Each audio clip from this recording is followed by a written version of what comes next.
amawulire agaliwo agakatuka essaawa eno galaga nti NATO egenda kusesebbula omuntu oluvannyuma lwa America, Bungereza, Germany n'amawanga gakirimaanyi gakirimegga muggwa mu nsi yonna okwegatta awamu ne bateeka General Museveni ku nninga ne muganda we munywanyi we Paulo Kagame owa Rwanda olw'okubanga basusse okuteekawo ebinda by'abayeekera mu Africa okutabangula amawanga g'abandi kubanga bo baagala okubba ebyobugagga ebiri mu mawanga ago nga bagamba bano bafuuse bannakyemalira mawanga ge bakulembera babonyaabonya abantu batyobola eddembe ly'obuntu ate ko bavudde okola batandika n'okulumba amawanga amalala nago batabangula eddembe lyago kubanga beeyita bakirimaanyi bakirimegga mu Africa nga kuno kubatadde ne tweet z'omwana wa Museveni Muhoozi Kainerugaba ba generali mbuza zagenda saasaanya emitimbagano gyonna ng'alaaliko okuba amawanga ag'enjawulo kino kyereka kaate nti nno bali mu kusookoza ntalo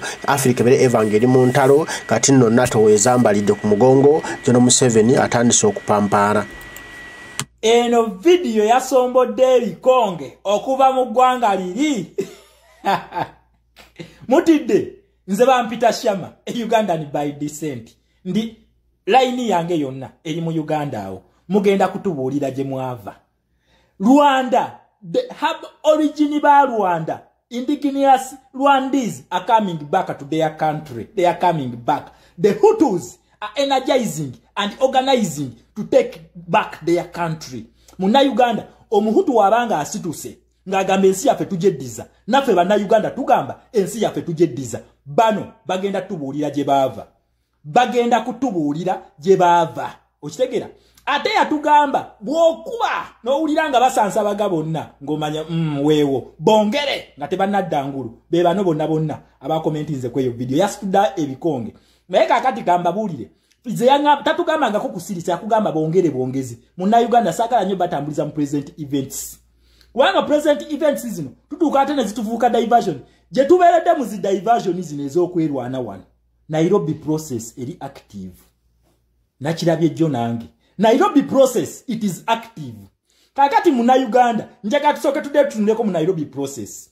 Nsoke tujige, then otumala okujiga, bichibe bawandika, bichibe basayininga, terms and conditions zigamba zitya. Then wetunajita mu Nairobi process, egenda kutuyamba okugerageranya present events, nga tuzibesinga ku Nairobi process, then to predicting a future twabagenda okubwa. The Hutus are going back to Rwanda. The Ugandans are saying enough is enough. Mugenda kutubuulira gye mwava mmwe. Anti bulijjo mweyita Banyarwanda. Kati originals ba Rwanda badda waabwe. Gugenda kuseka nno guno munna Uganda. Munna Uganda waliwo ebintu ebitambula ng'olwedde biri mu process bino. Naye okwanga tetwagisoma tetubitegeera bulungi. Kati njaga tudde tusooke tugisome tugitegeere. Then wetumala okugitegeera. Then tulaliko comparing events. Okitegera? Lwaki amaje gano nga Kenya yabadde munasi kate babaze ne bagigamba ddayo soko ddeyo. Kiki yazeeyo okukola. Lwaki Muhoozi Kainerugaba tweets zitugamba Muhoozi Kaine walaji zitugamba ntino agenda kulwana ne ba machineries nga 5 ategeeza ki amaje ga Bungereza na Amerika gachereta okuyingira mu nsonga zino oba mu Nairobi process mwegali Tshisekedi ogenda okusinkana Joe Biden mu Angola mu mwebiri oba just yetu tebwetwazi Uganda okwamaze okuyingiza mu BRICS ne bakubira Tshisekedi esimu Anthony Blinken yagenze kubibye yetumye oba already mwebiri mu process. Okitegera amajega nagafulumye kikigenda okukola lwaki East African Regional Forces teziriiwo wano ziririddawa zigenda biyingirira muwa ekituufu bajja mu Uganda okujja M23 oba nedda muna Uganda have a seat tugende tuyite mu Nairobi process yatugamba kuba kakati kamba kubire ddala ku kinyusi nabagamba when I hit hard kakati muna Uganda kyoyina okumanya ku Nairobi process eno already activated eri mugenda maaso era Tshisekedi ekyamutute mu America kuteekako final signature kugamba nti okay international community take over mweri mu process ngenda bibaleetera ngenda bibalaga okitegera gwali kuwanga obungi ataguminkirize videos zino nkusaba ogende onyige mu simu yo ku Google onyige ekigambo Nairobi process bagenda gikuleetera yonna ogiyitemu ogenda tegera stage kwetuli okitegera ekintu ekyo then gwalina guminkiriza episode zange eza Nairobi process katugitandike okitegera ng'ennaku z'omwezi 8 omwezi gwa April omwaka gwa 2022 balonchinga ekintu kye bayita Nairobi process under the able leadership of Uhuru Kenyatta African heads of state abaliko nga n'omubbi Nakyemaliya we Uganda kwali ne Kagame yaliko balonchinga Nairobi process mu ggwanga erya Kenya mu Nairobi. Okitegeera ki ekyalo nkinyisa gundi ngenda kuzo mwezi 8 bali bagala okuleta emirembe mu Eastern Congo oba North Kivu akafako nakabagamba bakaita North Kivu ne kasangibwa mu Eastern Congo. Olwazino groups ezali zigenzeyo ne zitandika obuyekera. Okitegeera naye nga bano batugamba nti beba n'abadduka ekitta abantu oba genocide eyali mu ggwanga lya Rwanda. Mbu bano ba genociders we babanyigirize nnyo ne babawangula kwe kuddukira mu bibira bye Kongo batandika obuyekera. Naye nga obuwichi tukimanyi nti Kagame ne Museveni be bagenda ne banyigiriza bannansi abahutu aba Rwanda ne baforcing okuva mu nsi yabwe. Museveni ne Kagame be batandika genocide yali mu Rwanda. Okitegeera ekintu ekyo nabagambye I hit hard.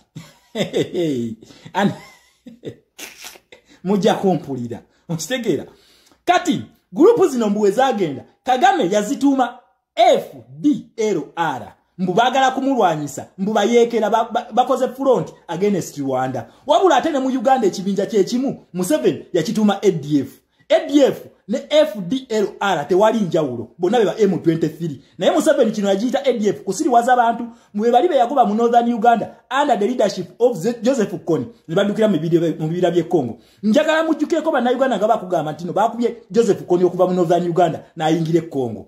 Kumbe Museveni ne Kagame bali mu lukwe olwokutandika M23 ne Kagame naye agamba mbu ye FDLR era baatula mu conference eyo mu ngenaku z'omwezi 8 omwezi gwa April omwaka gwa 2022 ne bagamba tukoze tutya okumalayo obubinja buno. Okitegeera we bamaliriza ekintu ekyo Museveni basalawo bakole ekintu kye bayita Nairobi process bagisayiningeko. Nairobi process eno yakyuka etyo okufuuka Rwanda process nawo tugenda kujjawo naye kati saawa eno kikyali Nairobi process era nga major aims ezasayiningisa Nairobi process ezo 1 komyawo mirembe mu Congo. Nani Congolese labor groups oba abayekera nga si bannansi ba Congo bonna under this process one of the main aims bali balina okuba disarming ne babajjako emmundu then babazeeyo mu nsi zaabwe gye bali. Eno efia ya Kagame esooka kubanga bano bahutu be bannannyini nsi gye bayita Rwanda. Kagame nga tayagala abantu bano kola ki kudda waabwe. Eyo condition number 1. Eyokusatu bali balina okukakasa nti bannansi ba Congo ba enjoyinga akalulu free and fair elections be enjoyinga okuparticipating mu government zaabwe olw'ensonga nti baali bamaze ebbanga nga tebalonda olw'ensonga olw'obutabanguko bwali lidda mu ggwanga ly'e Congo yonna ya target ndala. Bani ba participants oba abali bayina okubeera involved mu kino ekintu. 1 East Africa ensi zonna zali zino kola combined effort oba okoleje eriawamu gye bayita East African Regional Forces okugenda okwenganga M23. Kagame yaita FDLR Museveni yaita ADF.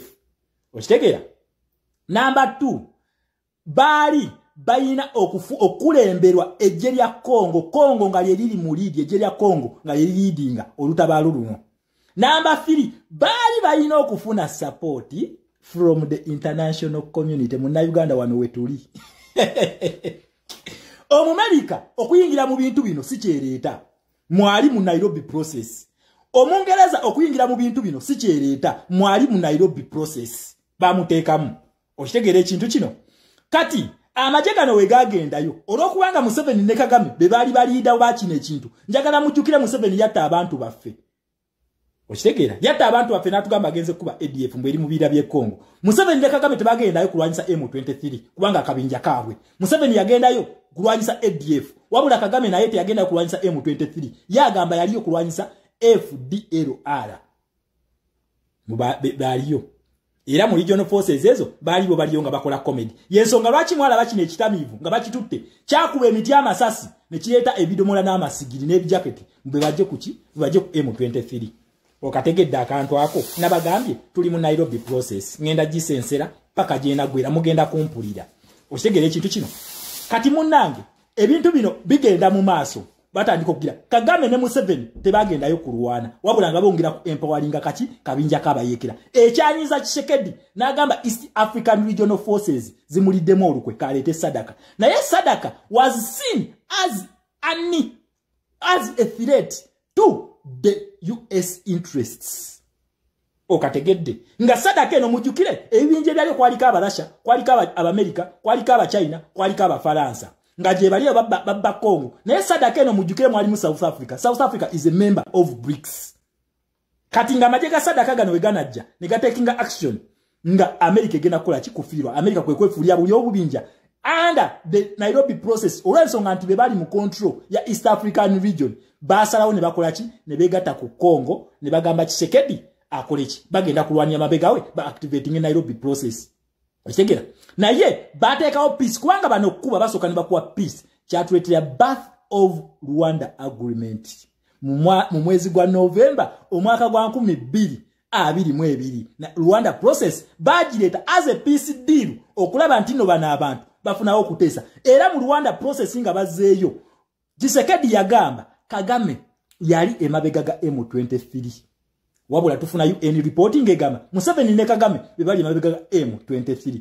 tugenda kusinkana encha tweyongere maaso okutegera Nairobi process eno egira kuki tukomekereza inga America ebye aya nozo ulidde embaga toyanza muganda waffe obaka botwadde Shame okubanga ensonga ozitemye bulungi ne bategeera abantu General Museveni olumu bakola ebintu bamanyi nti no bibayamba naye ate ebintu ebyo nga bigenda okubasuula nga bannakimalira bonna bazze bagwa bennyini be beesimira entaana nga twali abasimidde gwe nakimalira omuleka bulesi n'ayongeza agiwadde omuliro amaliriza agudde kati General Museveni kyaliko ye amanyi mu bwongo bwe nti mugezi nnyo tola musinga mu magezi naye eyo mukwerowooza nti nno mugezi gyali mu kutomerera kuba okutandika zino entalo n'amawanga amalala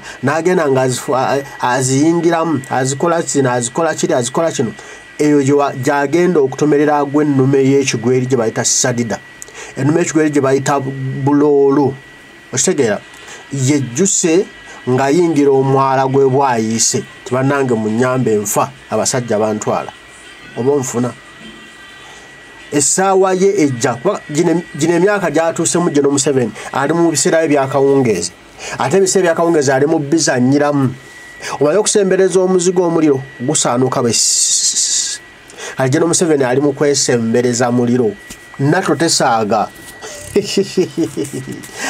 tesaaga bino ebintu ebalimu byebakolaakola bino balowooza muno bakitalo ne bajja kumaze beggaliddeyo n'essumuzo bakyesuulire bamalirize nga baziiriddeyo bagambe nti omusajja kapuutu kitegedde so nolwekyo munauganda abeeramu n'essuubi ng'omanyi nti essaawa yonna ensonga zandikyuka ebigambo byandikyuka wanjala ku General Museveni nga emikolo gye gitawemera ntungo nga mutaddeko akandoyo kanyo kawulire oba lunaaba lutya tululinde